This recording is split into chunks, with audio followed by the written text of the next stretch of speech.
Our topic tonight is Hawking and Dawkins. Is God a delusion? And of course the reference is to Richard Dawkins' book, The God Delusion.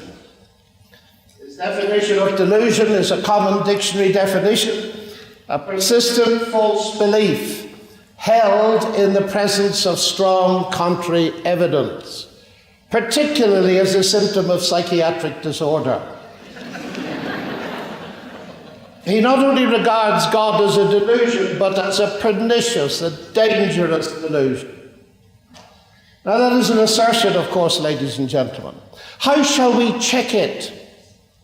Because it's not made by a psychiatrist. And I am not a psychiatrist either.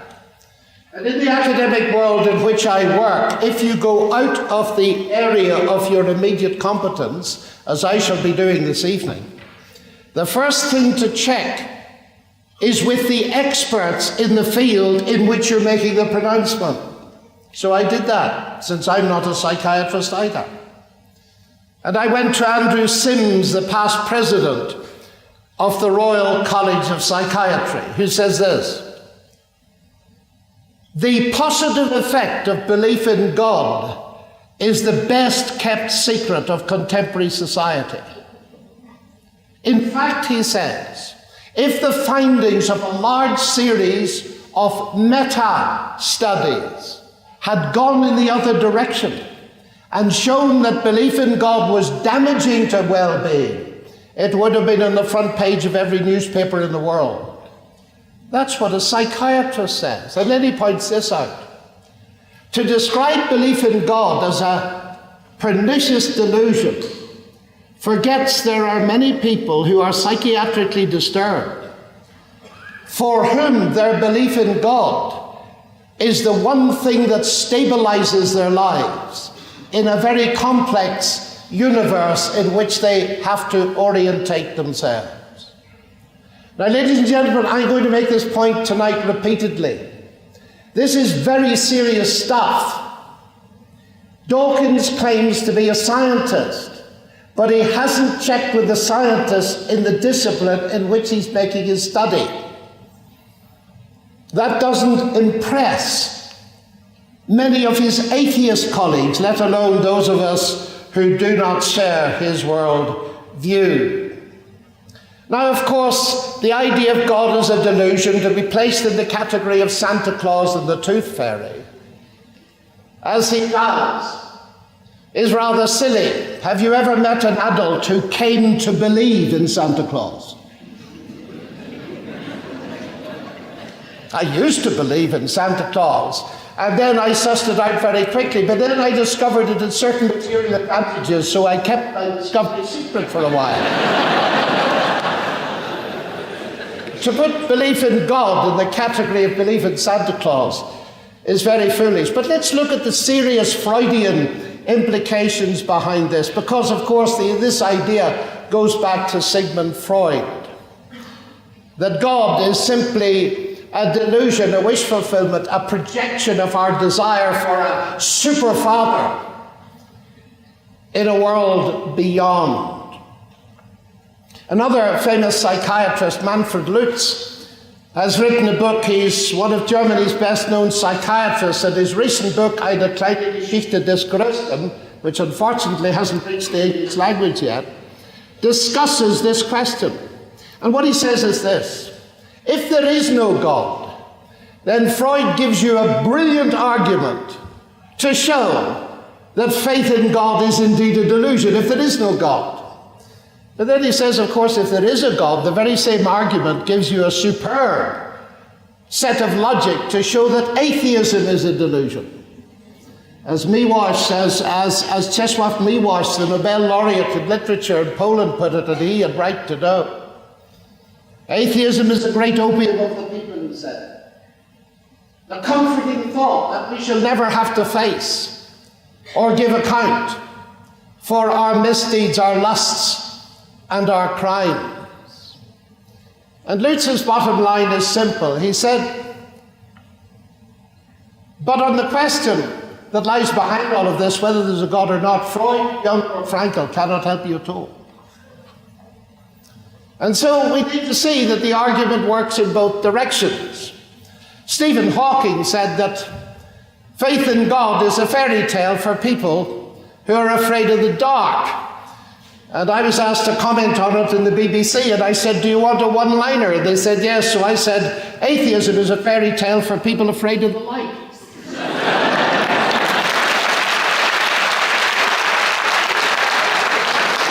You shouldn't really clap because you prove nothing by a statement like that. It simply proves, ladies and gentlemen, that these are invertible arguments. They bring nothing, so we have to go deeper in and investigate the fundamental question, is there a God or not? And then we're straight into the central problem. The idea that we must choose between God and science in the contemporary world. That is what Dawkins says, that is what Stephen Hawking and Leonard Mlodinow say in their book, The Grand Design. It's either God or science. Science is non-delusory. God is a delusion. So you have to choose, because belief in God and science are in essential and fundamental conflict. I don't believe that for a moment, and I think both history and a moment's thought show that that cannot be the case at any deep level. Let's take arguably the most famous scientific project of our generation, the Human Genome Project. Its first director was Jim Watson, an outspoken atheist, Nobel Prize winner. Its second director, Francis Collins, now the director of the National Institute of Health in the United States, a Christian. Both men at the top of the scientific tree. So it's obvious that they're not divided by their science. They're divided by their worldview. So, ladies and gentlemen, I want to argue to you tonight that the real issue before us is not our science and belief in God in conflict. It's granted that there are two fundamentally opposed worldviews represented in this audience as around the world. On the one hand, there is materialism, coming up to us from the ancient Greeks, the idea, brilliant idea actually, of Democritus and Leucippus, that there were things that could not be cut, atoms, atomos. And that the universe, therefore, since there is no transcendence, is to be explained bottom up in terms of mass energy, so that the atoms, as they put it, cascading through the void, produced galaxies, produced planets, produced the earth, produced life, produced consciousness, produced the idea of God, since there isn't one. The other idea, which also was in the ancient world, was that there is transcendence. There is a God who created and sustained the universe. And various versions of that were held by Plato and Aristotle and Socrates, my intellectual hero. But it might be a mistake to begin philosophy with the ancient Greeks, because it skews the picture, because long before the ancient Greeks, the ancient Hebrews believed in a God who was utterly unique and distinct from the pagan gods, who created and sustained the universe. So the two worldviews of materialism or naturalism, which is closely related, and theism, are represented in the academy today. There is another worldview, but for the purposes of discussion, we shall not discuss pantheism this evening. Now, granted that that is the case, the real question, it seems to me, to be addressed is, where does science fit? Does science imply atheism? Or does science sit better with theism? Or is it neutral? And I shall attempt to look at that question through the lens of my interaction with Hawking's writings and with Richard Dawkins, both in his writings and in person.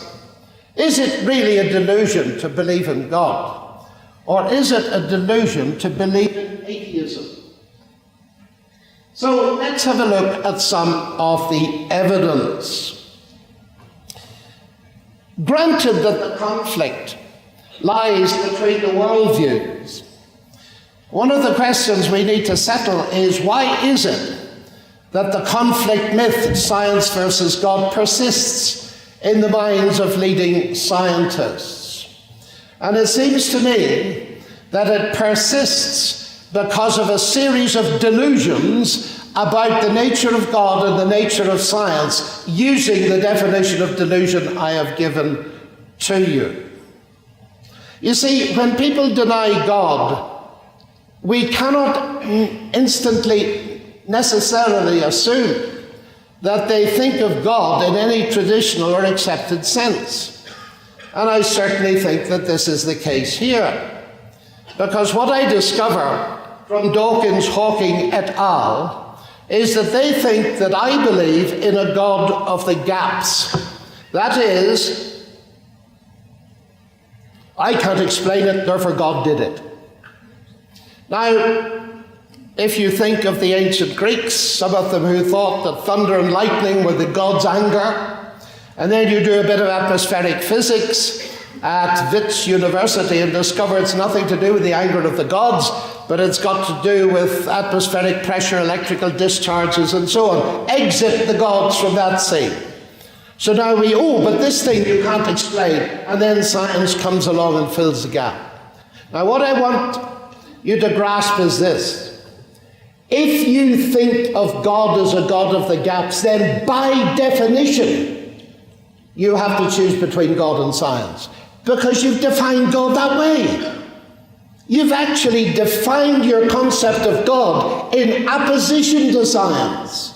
So it's not surprising you then ask people to choose between God and science. But the problem is, I've never met any serious Christian, Muslim, or Jew who believes in a God of the gaps. They believe in a God who's God of the whole show, the bits we don't understand and the bits we do. So my first major point, therefore, is this. When we get into this debate, we've got to first ask, what do you mean by God? Because if we don't, we'll immediately fall into this confusion. The next problem has to do with a whole series of problems, have to do with the nature of explanation. What does it mean to explain? Now, of course, the power of science to explain at certain levels has given it rightly enormous authority in our culture, especially with the technological spin-offs that a lot of you are playing with at this very moment. Science is powerful, but unfortunately it has led to the view, and Hawking holds it and so does Dawkins, that science is essentially the only way to truth. In his book, The Grand Design, Hawking says philosophy is dead. It used to answer these great problems. But science is now the torchbearer of truth. Alas, he proceeds then to write a book on philosophy, having just said it's dead. And I'm afraid I risk saying that in his logic he proves that, at least as far as he's concerned, it is very dead. But that's another matter, and I may have time to illustrate it as we go on. But ladies and gentlemen, the notion that science is the only way to truth is logically incoherent. Because that statement, science is the only way to truth, is not a statement of science. So if it's true, it's false. It's too early in the evening for logic like that, I suspect, but there we are. It's incoherent. If only what science says is true, that statement, which is not given to us by science, cannot be true. Do you see that? And of course, Peter Medawar, the famous Nobel Prize-winning scientist, saw this point, and he says we do science a great disservice if we think it can answer every question, when it's so obvious that science cannot answer the simple questions of a child. Where do I come from? Where am I going? What is the meaning of my life? His book, Advice to a Young Scientist, is highly recommendable. This notion of scientism is false. And of course it's false, and you believe it's false. Otherwise, half your faculties at this university would have to close overnight. Because if science is the only way to truth, we don't need literature, we don't need languages, we don't need history, we don't need economics, we don't need all these other fields. There's a related problem that many young people today are being taught that not only is science the only way to truth, it's coextensive with rationality. Now that's false for the same reason that I've given. But we need to carefully distinguish these things.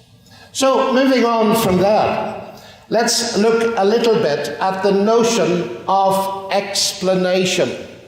Science explains, but in what sense and at what level? And this is another reason why the new atheists pitch science against God. Because they're thinking of science and God as explanations. And they say you have to choose. Well, I go into a number of schools, and I did in South Africa here a delightful time with 400 or 500 boys. And I put it to them, suppose we have a Ford motor car here, and you can see its engine. And I say, I'm going to offer you two kinds of explanation for this Ford motor car engine. One is in terms of law and mechanism, the law of internal combustion and mechanical engineering. The other is Henry Ford. Please choose. I'm glad you're laughing.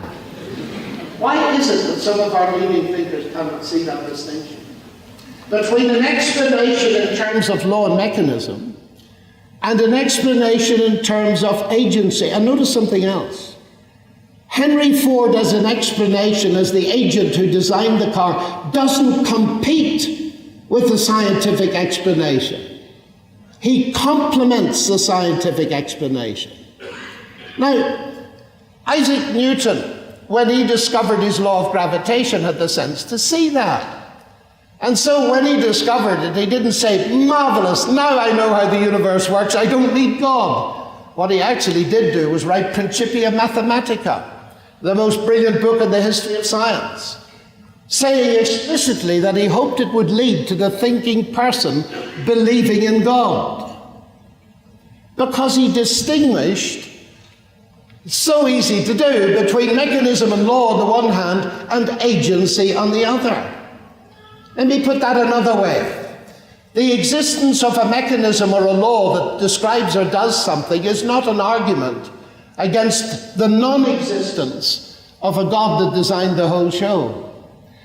Because in terms of explanation, God and science belong to different categories. So they don't compete, nor do they conflict. And of course, the interesting thing is this, ladies and gentlemen. Science, with Newton and Kepler and Galileo before him, and Clerk Maxwell and Babbage after him, exploded in the 16th and 17th centuries A.D. And it's interesting, so interesting that it happened when it did and where it did, in a Europe that was characterized by the worldview of Christianity. And scholars with whom I have worked, like John Hedley Brooke, the first professor of science and religion at Oxford, and Peter Harrison, his successor, will argue something that's sometimes called Whitehead's thesis, sometimes called Merton's thesis, that, well, as Whitehead put it, Europe in 1500 knew less than Aristotle in 200 BC. And yet by 1700, the Principia Mathematica had been written by Newton. And he asks the question, why? And he puts it down to belief in the rationality of the Creator God. That's what Melvin Calvin, Nobel Prize winner for biochemistry, said. That as he looks to discover the origin of that conviction, that it's worth doing science, that there are laws out there, he discovers it in an idea which he says was discovered by the ancient Hebrews, that there is a Creator God. Ladies and gentlemen, C.S. Lewis, as usual, pithily formulated it this way. And became scientific. Why? Because they expected law in nature. They expected law in nature because they believed in the lawgiver. I'm not remotely ashamed of being a scientist and a Christian, you know, because Christianity arguably gave me the subject. Now, the irony of this is that if in the 16th and 17th and 18th centuries belief in God was the motor that drove science, what is happening today raises some very interesting and deep questions. So history is rather important in this direction, and it's not simply a straw in the wind, because if you argue, as Dawkins did with me, but all the people believed in God then, so what would you expect? There is a side.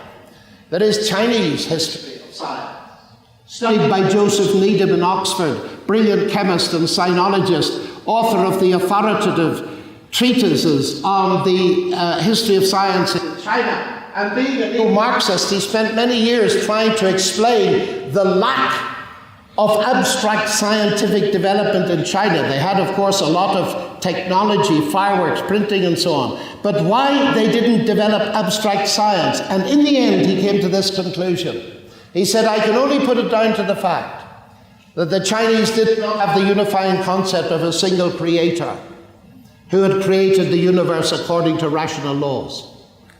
So both sides are historical evidence that there's a very close relationship between our fascination for science and belief in God. That, of course, doesn't surprise me, because if you ask what is the essence of science, it is taxonomy. If we went around all the disciplines represented in this room, you would know words that I don't know, and I know a whole lot of words you don't know. Talking about the innards of galaxies and dark matter and coal dust in space and all this kind of thing. Taxonomy, where did that start? It started on the second page of the Bible, where God commanded human beings to name the animals. He didn't do it himself. He started taxonomy. This is a fascinating world. Go for it. And that is a wonderful motivation to go for it. So it seems to me that one has nothing to be ashamed of in this particular direction. But this matter of explanation needs to be gone into a little bit more deeply. I said earlier, science explains, but in what sense? If I say to you there's a law of gravitation, does that explain gravity? I wish they had taught me at school that it didn't, and that Newton realized that it didn't. Nobody knows what gravity is. The law of gravitation enables you to do calculations of the acceleration of heavy bodies towards each other. It doesn't tell you what gravity is. And the philosopher Wittgenstein said very perceptively that the great deception of modernism is that the laws of nature are explanations of the phenomena of nature when they're not. They are descriptions, and they have predictive power, and they are enormously important, but they don't tell you what energy is. No one knows. What gravity is, no one knows. So even when we say science explains, it's rather foolish and like that to pit God against it when we are so limited in our knowledge. A dose of humility is a very good thing for all of us. And because of this, there's a lot of confusion about these laws. Hawking, in his book, its central assertion is this: because there is a law of gravity, the universe can and will create itself from nothing. When I read that, I thought, come again? Because there is a law of gravity, because there is something, the universe can and will create itself from nothing. That's absurd. But wait a minute, because there is a law of gravity, he doesn't say because there is gravity. Because there is a law of gravity. But what does a law mean if it has nothing to describe?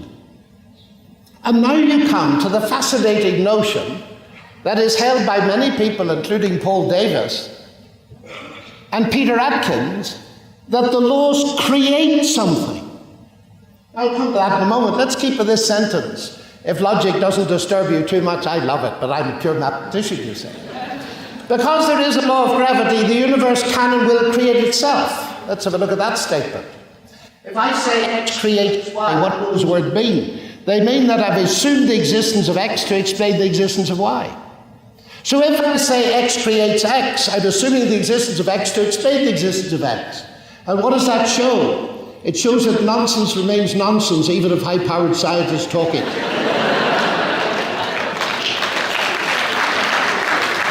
So there are two levels of self-contradiction in a single sentence, but it's worse than that. The law of gravity being created. That is a profound misunderstanding. And I'm amazed, frankly, because Stephen Hawking was at Cambridge a bit ahead of me. He's light years ahead of me in his scientific ability.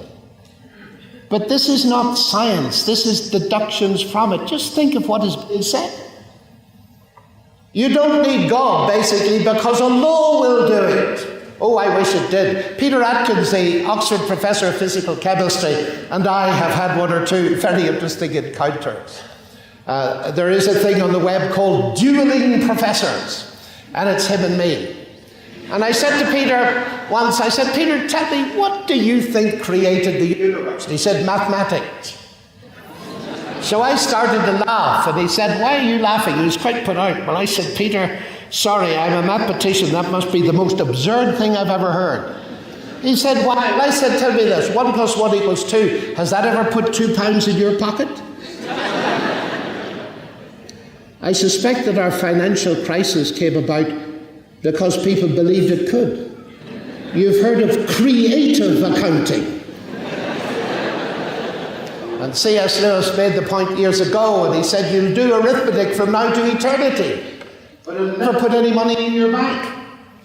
Because the laws of nature are of the form if A then B, but you've got to catch A first or you'll never get B.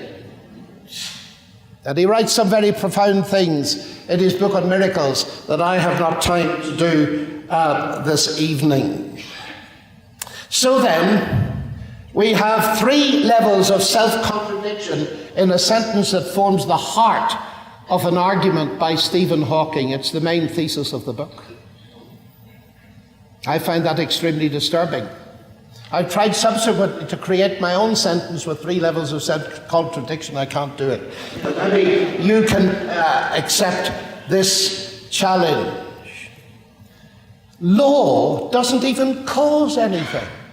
Newton's laws of motion have never moved a snooker ball in the history of the universe. People with cues do that. And oddly enough, the first example of a law that occurs in Hawking's book is the sun rises in the east and sets in the west. Well, wonderful, but that doesn't create either the sun or the world. These are very elementary things, it seems, but because they're in philosophy and philosophy is dead, one doesn't quite understand them. But now, the reaction to all of this from many leading scientists, and I faced it in public from most of the new atheists, is look, there's no point in introducing God at any level. Because if you introduce God and say God created the universe, well, of course, you've got to ask the question, who created God, logically? And then who created the God that created the God that created the God that created the God? And since you can't go back forever, that's absurd, so let's go and play football. But just half a minute. This is one of Dawkins' main arguments in the God delusion. God is a delusion because of this sequence going backwards in time, but let's analyze it again. I'm so delighted I used to go and listen to Lewis expound English and the logic of the way it works. So let's look at this. That who created X? What does that question mean? What are the assumptions that are hidden in it? Well, one big one is that X is created. You cannot ask who created X unless you assume that X is created. So if you say who created God, you're assuming immediately that God is created, but what if he isn't? Again, I've never met a Jew, Christian or Muslim who believed that God was created. So the question is irrelevant in that sense and doesn't deal with the fundamental issue. Is there an eternal, uncreated God? And there's a lot more to it, but when Dawkins faced me with that, I said, well, the question, of course, is not valid for an uncreated God. And I didn't say this to him, but I've said it subsequently. If he'd written a book called The Created God's Delusion, I wouldn't have bought it, because I don't need him to tell me created gods are a delusion. Freud taught us that. We usually call them idols. But anyway, let's go back to the thing. He believes it's a valid question, so I said to Richard, let me try it on you. You believe that the universe created you. It is your creator. So let me ask your question. Who created your creator? Still waiting for the answer. These questions work in more directions than one. Now, there's more to be said. The philosophers among you will say, well, this is a distorted version of the cosmological argument. Of course it is. But I leave that for you to investigate yourselves tonight, if you can't sleep. Now, what shall we come to next? Well, another delusion, a persistent false belief among the new atheists, is, this is enormously important, it's a false understanding of the nature of faith. You may not have noticed, but the new atheists have redefined faith. Dawkins regards it as a pernicious delusion because it means for him belief without evidence. When I debated Peter Singer in Melbourne, I had told the audience very honestly, as I now tell you, that my parents were Christian. They weren't sectarian, which was very unusual in Northern Ireland, and even more unusual, they let me think. And I told the audience this, so Hitchens got up and said, of course, my big objection to religion is just this, that people remain in the faith in which they were brought up. And I was a prime example, of course. So when I got a chance to speak, I said, Peter, I'm sure the audience would be very interested to know about your background. Tell me, were your parents atheists? Yes, he said they were. Oh, I said, so you remained in the faith in which you were brought up? Oh, but he said, it isn't a faith. Oh, I said, sorry, Peter, I thought you believed it.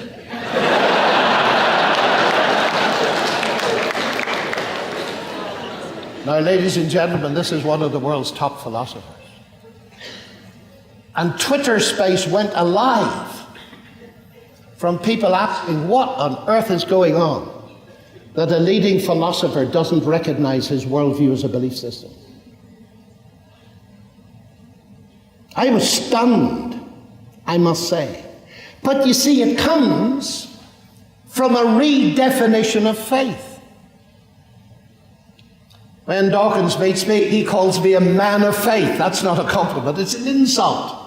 Because what he means is Lennox believes where he knows there's no evidence. And that definition has so buried itself in the psyche that it's now an official definition in Webster's online dictionary. Faith, noun, belief where there's no evidence. When the word faith comes from the Latin fides, which in the OED is loyalty, trust. And all of us know, alas, what evidence-based faith is. We thought we could trust the bank. We discovered it wasn't evidence-based. The markets froze because they couldn't gain the evidence, the basis for trust. We all understand that. And to redefine faith as belief where there's no evidence is doubly dangerous. Blind faith, of course, is dangerous. And we better bring that adjective back. And of course, I have to ask, as a Christian, other faiths must talk for themselves, is the Christian faith a blind faith? Well, no. And an easy way to show it is just to cite to you one of the central statements of the Apostle John, where he said, he'd written a book, and he said many other signs Jesus did in the presence of his disciples, which are not written in this book, but these are written that you might believe that Jesus is Hamashiach, the Messiah, the Son of God, and that believing you might have life in his name. Here's the evidence, I've written it down. So he understands Christianity to be an evidence-based faith, not a proof-based faith. Proof is a word that has a rigorous meaning in mathematics. Everywhere else it's informal. Evidence beyond reasonable doubt. I've been married to the same lady for 44 years. I couldn't prove to you mathematically that she loves me. E to the I pi plus 1 equals 0, therefore Sally loves me. No. but I tell you, I'd stake my life on it. The fact that we don't have mathematical proof doesn't mean we haven't proof big enough to stake our lives on it. But it brings me to another relevant point. God, ladies and gentlemen, is not a theory, he's a person. And trust in a person depends on evidence of many kinds, not simply rational scientific argument, but also experience, history, trajectory, all of these different things. So it's evidence I talk about, not proof in that rigorous mathematical sense which you only get in mathematics and nowhere else. So what I'm saying is this, that the new atheist definition of faith is a persistent false belief in the face of strong contrary evidence. It is a delusion. But it's a dangerous delusion. It's pernicious because it conceals the fact that science involves faith at its core every day. Einstein was clever enough to see it, but then he was quite bright, wasn't he? He said, I cannot imagine a scientist without this faith. What faith? The faith in the rational intelligibility of the universe, that science can be done. That's what stimulated science in the early days. They believed it could be done because they believed in a rational creator. Every scientist, whether they believe in God or not, has to believe that science can be done, has to believe that there is order. Now, what's the warrant for that? I was taught quantum physics by Professor Sir John Polkinghorne, and in his many books he points this out so clearly. He said physics is powerless to explain its belief in the rational intelligibility of the universe, because you've got to believe that before you do any physics at all. Now this begins to be very interesting to me. Now that we see that faith is intimately involved in everyday life and in science, we ask the next step, what is its warrant? Now the fun starts. I talked to my atheist friends and I said, tell me about the mind that does science. What is it? Well, they say it's the brain. And what's the brain? Well, actually it's the end product of a mindless, unguided process that didn't have it in mind. Oh, I see. Now, let me put it to you, ladies and gentlemen. If you knew that the computer you use was the end product of a mindless, unguided process, would you trust it? Of course not.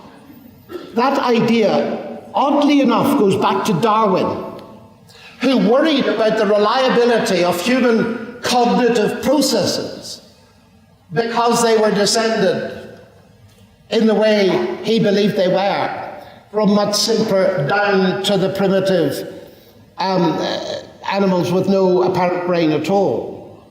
Now, this is a very interesting thing, because now we're beginning to see, as Polkinghorne points out, that if you are a physicalist, as Dawkins is, that is, everything can be reduced to physics and chemistry.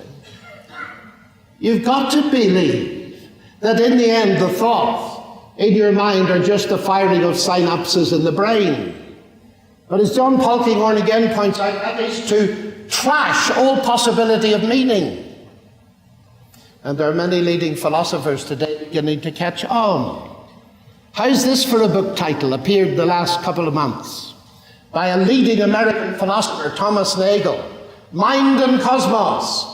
Why the neo-Darwinian view of the universe is almost certainly false. How? He's an atheist. And the point he's making is, reductionist science has been brilliantly successful because we have left out the very thing that's doing the science, the mind. And in his book he argues that naturalism and physicalism cannot cope with the mind and are in danger of implosion. Why? Because we're in the digital age, ladies and gentlemen. We've discovered information, and we've discovered it, a large amount of it, in every one of the 10 trillion cells of our body, called the DNA code with which I started this lecture. And oddly, information is not physical. It is not material. Its carriers are material, but information isn't. So now we have the magnificent irony that materialist scientists have discovered that non-material things lie at the heart of the most complex systems known to human beings, that is life. So what are we going to do with it? Asked Nagel, asked Alvin Plantinga, asked a whole host of contemporary scientists in the modern world. Now this gets very close home to my field of mathematics. It doesn't get completely there, but it gets close enough. Because you see, if you turn all this over into theoretical computer science, and if you're not interested in that, just go to sleep for 2 minutes. The cell is an information processor. Therefore, according to the Church Turing thesis, it can be simulated by a Turing machine. Now, there are various results about Turing machines, and one of them is this, that they can process information, but they cannot create it. That is fascinating, because it now raises the question of the origin of digital information. I'm not going to go into, you can wake up now. I'm not going to go into this in detail. I'm going to tell you a story that illustrates what the issue is, though. In my college at Oxford, we have delightful candlelit dinners. I wish I could invite you all to one of them, but we haven't enough space. We've got quite a few South Africans actually there, who are my friends. But anyway, on our special nights, the guests are placed according to some higher power, intelligently designed in some way, and I found myself beside a world-class biochemist. And in Oxford, people tend not to ask you who you are, they ask you what you do. And he said, what do you do? And I said, I'm a pure mathematician. Oh, he said, how desperately boring. And he meant it. So I backtracked and I said, oh, it can't be as boring as all that, because you see, I'm interested in the big questions. He said, what big questions? Well, I said, for instance, the status of the universe. Is it created or not? And the status of human life. Is it made in the image of God or not? He said, don't go on anymore. It's worse than I thought. The bottom line is, I'm an atheist. I'm a reductionist. We've nothing to talk about. We're going to have a totally miserable evening.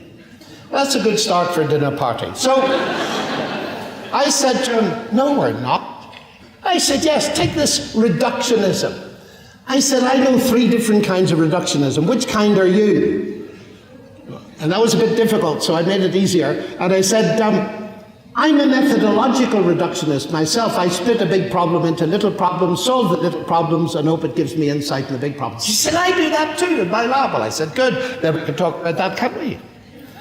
But I said, you know, I think you're an ontological reductionist. Everything can be reduced to physics and chemistry. Like Dawkins said, I want to reduce elephants to physics and chemistry. Well, okay. So he said, that's right, that's exactly what I believe. So I said, do you mind if we do an experiment? He said, what, here? Yes, I said, this is Oxford, why not? So I picked up the menu. It wasn't terribly imaginative, it said roast chicken in English. And he said, what's the problem? Well, I said, look at this, R-O-A-S-T. Explain to me the semiotics of those marks in terms of the physics and chemistry of the paper and ink. There was a little silence, and his wife was sitting beside him, and rather unkindly she said, get out of that if you can. But you know, I admire him for this. He didn't try. He said this. He said, John, for 40 years I've gone into my laboratory thinking that could be done. I was stunned. He said, it can't be done. I said, why not? He said, it's not within the explanatory power of physics and chemistry to cope with semiotics. I said, what, you mean you need an input of information? He said, exactly. Now notice, please, this is not information of the gaps. It's the nature of the thing being studied that demands an intelligent input. And then it dawned on him that I wasn't bright enough to have thought of that answer. He said, where did you get that? Oh, I said, it's okay. I got it from a Nobel Prize winner. Roger Sperry, Nobel Prize for Medicine. It's interesting, ladies and gentlemen, isn't it? R-O-A-S-T. But now let's do some magic. And we look through a magic stereoscopic microscope that exists somewhere in Narnia, And we see a double helix unfolding, and we see it spitting off letters AACGTT, AAGCTG, AATG. And of course, coming from Ireland, I haven't a clue what it means. So with big Irish eyes, I look at it and say, what is that? And the molecular biologist says it's the human genome. But those letters, you can see it's a magic microscope. Those letters, what are they? Well, they're codons, they're letters in the chemical alphabet. Oh, I said, is there meaning to this? Yes, because it codes for something. It codes for the proteins. Oh, fascinating. How many of forever? How many of those letters are there? 3.5 billion, roughly. Oh, I see. So that's very interesting. What is the origin of all that? Chance of necessity, she says. You saw the letters R-O-A-S-T, and you inferred intelligence because they had a semiotic dimension. All sorts of physical processes went into producing that menu. But the moment you looked at it and perceived that semiotic dimension, you deduced upwards, not downwards, to chance and necessity. You deduced upwards to an intelligent input. How is it, ladies and gentlemen? I throw this in Oxford Common Rooms if it's getting boring. How is it that we can look at the longest word that's ever been discovered and ascribe it to natural, unguided processes?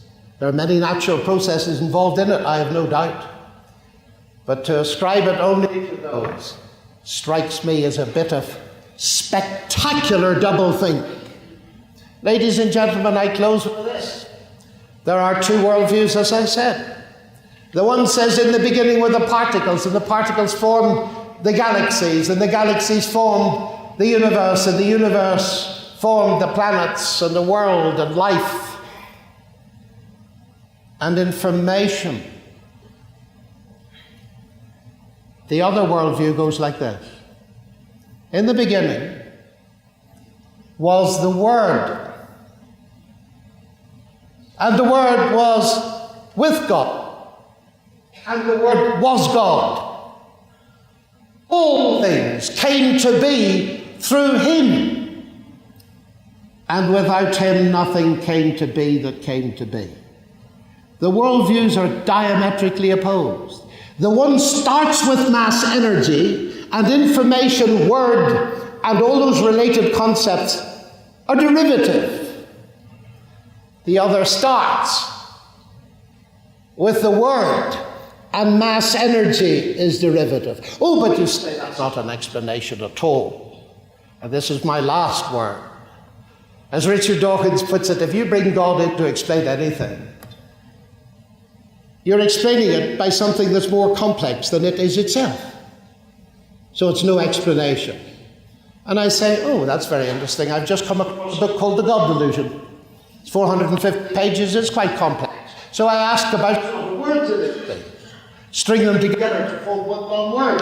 Okay, ask about the origin of that word. And I discover the origin of that word, lots of mechanical processes, physical processes to produce the book, but the origin of the word is in the infinitely more complex mind of Richard Dawkins. So of course I dismiss that as an explanation and look for a naturalistic one.